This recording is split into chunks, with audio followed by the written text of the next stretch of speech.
حامدًا مصليًا بسم الله الرحمن الرحیم۔ بعض اوقات ایمان والے بھی مشرک کہلاتے ہیں، جس کو خود اللہ تعالیٰ نے ذکر فرمایا قرآن میں سورہ یوسف کے آخر میں پارہ نمبر 13، وَمَا يُؤْمِنُ أَكْثَرُهُمْ بِاللَّهِ إِلَّا وَهُمْ مُشْرِكُونَ، اور اکثر لوگ جو اللہ پر ایمان رکھتے ہیں مگر وہ شرک بھی کرتے ہیں، اور اکثر لوگ جو اللہ پر ایمان رکھتے ہیں مگر وہ شرک بھی کرتے ہیں۔ تو یہ ممکن ہے کہ ایک شخص اللہ پر ایمان رکھتا ہو اور رسول کریم صلی اللہ علیہ وسلم کی امت کا فرد ہو اور پھر بھی مشرک ہو۔ انتہائی افسوس کا مقام ہے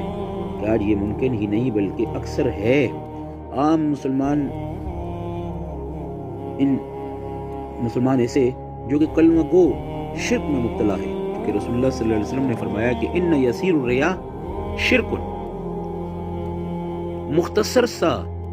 چھوٹے سے چھوٹا دکھلاوا کسی عمل میں، یہ فرمایا گیا کہ یہ بھی شرک ہے۔ اس سے بھی اپنے آپ کو بچایا جائے۔ من صلی یرائی فقط اشرک، اللہ کے رسول نے فرمایا کہ جس نے دکھلاوے کی نماز پڑھی اس نے شرک کیا۔ من صام یرائی فقط اشرک، جس نے دکھلاوے کا روزہ رکھا اس نے شرک کیا۔ من تصدق یرائی فقط اشرک، جس نے دکھلاوے کا جو ہے صدقہ دیا اس نے شرک کیا۔ آپ کھڑے ہوئے اور یہ کہہ کے کھڑے ہوئے ہو کہ خاص واسطے اللہ تعالیٰ کے، یعنی 2 رکعت جو پڑھ رہا ہوں خاص واسطے اللہ تعالیٰ کے، لیکن سجدے میں ہو اور دوران سجدے میں کسی کی آہٹ کی آواز آئی اور جی میں آیا کہ فلاں آیا ہوگا یا فلاں ہے، اور کہے گا کتنا نیک ہے۔ اب آپ نے اللہ کے واسطے تو کہا تھا کہ عبادت خاص واسطے اللہ کے، لیکن آپ نے اس عبادت میں جو کہ کسی کے لیے خاص تھی، اس خاص میں جو ہے کسی عام کو، اور اس عام کو جو کہ خلق من ماء دافق یخرج من بین الصلب والترائب، وہ عام، وہ گندا پانی کہ اگر بدن پہ لگ جائے تب بھی دھونا فرض ہے، کپڑے پہ لگ جائے تب بھی دھونا فرض ہے، اس کو اللہ نے خود فرما دیا کہ یہ وہ پانی جو کہ ماں کے سینے سے اور باپ کے جو ہے کمر سے نکلتا ہے، یہ انسان کی اوقات بھی بتائی، اور پھر اس سے پیدا ہوا بنا ہوا اس کو اللہ کی ذات کے ساتھ شریک کر دیا، فقط جو ہے اس بات پر کہ فلاں کہے گا کتنا اچھا ہے، ایام بیز کے روزے بھی رکھتا ہے، دوسرے کو جتلا کے کتنا اچھا ہے، سخی بھی ہے، سخاوت کرتا ہے، دوسرے کو بتلا کے کسی پر جتلا کے صدقہ کر لینا۔ اسی لیے فرمایا کہ اللہ نے وَمَا يُؤْمِنُ أَكْثَرُهُمْ بِاللَّهِ إِلَّا وَهُمْ مُشْرِكُونَ، اور اکثر لوگ جو اللہ پر ایمان رکھتے ہیں مگر وہ شرک بھی کرتے ہیں۔ اللہ تعالیٰ ہمیں جو ہے شرک سے بچائے، جو کہ ان الشرک لظلم عظیم، ظلم عظیم بتایا گیا ہے، ظلم عظیم بتایا گیا ہے، یہ شرک ظلم عظیم ہے، اور اس سے بڑھ کے اور کیا ظلم ہوگا کہ جو عبادت سجدہ جو پیشانی یہ لگانی تھی اللہ کے لیے،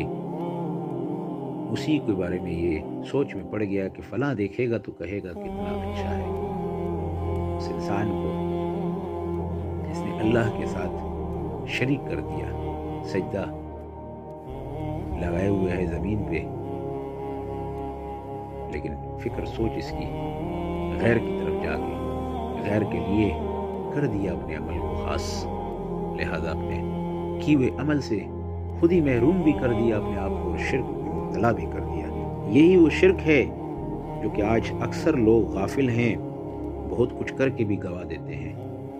بہت کچھ کر کے بھی اپنے آپ کو محروم کر دیتے ہیں، بلکہ گناہ میں مبتلا، بلکہ شرک میں مبتلا ہو جاتے ہیں۔ تو لہذا کہتے ہیں عمل کی ابتدا میں بھی جو ہے خاص اللہ کے لیے ہو،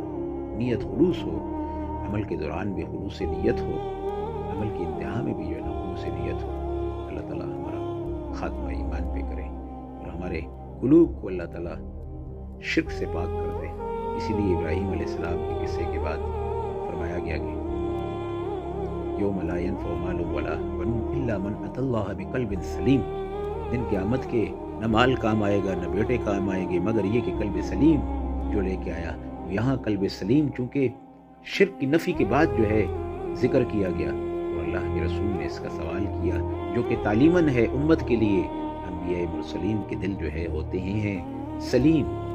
صحیح سالم ہوتے ہیں۔ اللہم انی اسألک قلبًا سلیمہ، یہ دعائے معصورہ میں سے نبی علیہ السلام کی دعا ہے، جو کہ رسول اللہ صلی اللہ علیہ وسلم دعا فرمایا کرتے تھے، یا اللہ قلب سلیم عطا فرما۔ یہ امت کے لیے تعلیم ہے، اور بہترین قلب سلیم یہی ہے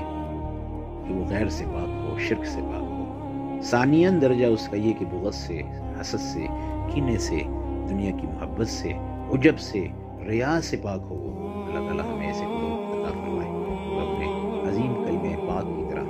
کلمہ طیبہ کی